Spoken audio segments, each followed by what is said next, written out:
তো আবারও উপস্থিত হলাম CSS3 টিউটোরিয়াল নাম্বার 13 নিয়ে। আজকে আমরা 13 নম্বর টিউটোরিয়ালে চলে আসছি।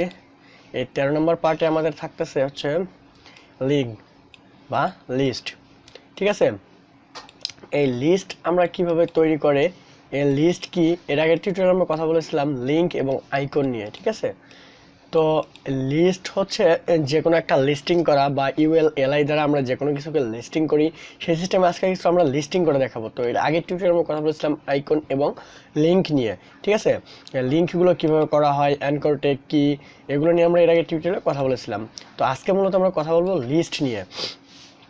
তো ভিউয়ার্স, কথা না বলে চলুন শুরু করা যাক আজকের টিউটোরিয়াল। তো তার আগে একটা কথা বলে নেই, আপনি যদি আমার চ্যানেলে নতুন থাকেন তো অবশ্যই সাবস্ক্রাইব করবেন এবং পাশে থাকা বেল বাটনটি অবশ্যই বাজিয়ে দিবেন।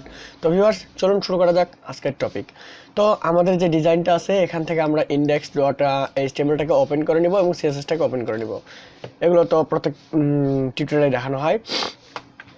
তারপরে আমরা যে কাজটা করব সেটা হচ্ছে যে আমাদের যে index.html এর বেসিক ইনফরমেশন সেটা আমরা টাইপ করে নিব। তারপরে আমরা এর ভিতরে শুরু করে দিব। তো লিস্টিং বলতে আমরা বিভিন্ন ধরনের লিস্টিং করতে পারি।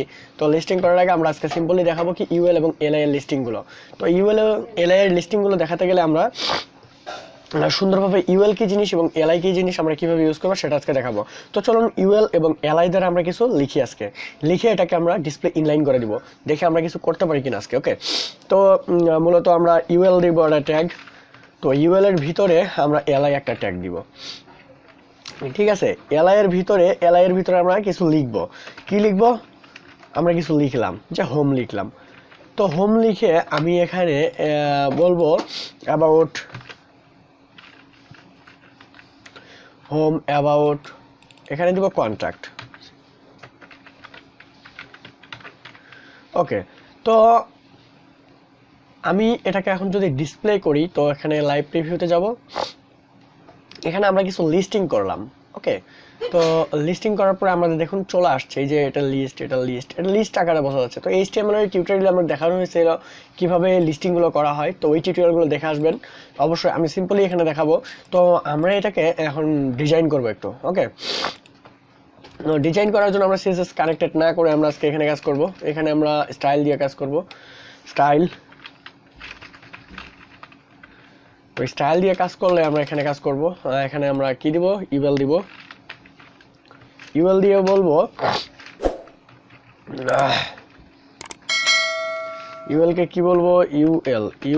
ইউএল কে কি প্রবলেম বাপ? ইউএল, ওকে, ইউএল কে বলবো যে কালার না দিয়ে আমরা ব্যাকগ্রাউন্ড কালার দিব। ব্যাকগ্রাউন্ড কালার দিব ব্ল্যাক।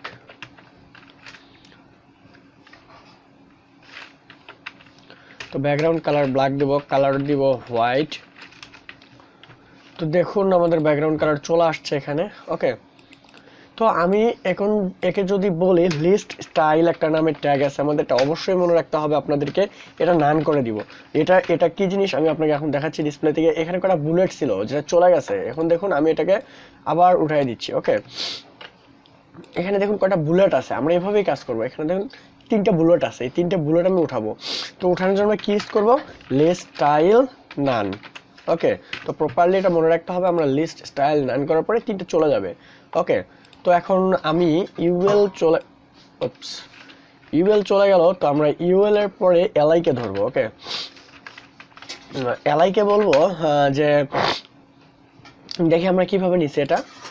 ফার্স্ট অফ অল হচ্ছে ইউএল এর ভিতরে যে কন্টেন্টগুলো আছে, তারপর হলো এলআই। তো এলআই কে বলবো কি এর একটা একে আমি বলবো টেক্সট ডেকোরেশন। একে আমি বলবো টেক্সট ডেকোরেশন নান করে দিব। টেক্সট ডেকোরেশন নান বলতে আমরা যখন এ ট্যাগ নেব তখন নিচ দিয়ে কিছু আসে, তো ওটাকে আমরা নান করে দেব। তারপরে আমরা কি লিখবো? এখানে আমরা লিখবো টেক্সট ট্রান্সফর্ম দেব আপার কেস। মানে কি হলো? এখন দেখুন চলে যাই আমরা ব্রাউজারে, এখানে দেখি আমরা কি হলো, টেক্সট ট্রান্সফর্ম আপার কেস, মানে সবগুলো টেক্সট বড় হয়ে গেছে। ঠিক আছে, তো আমরা আরো ইউজ করবো এখানে ফন্ট ওয়েট বোল্ড।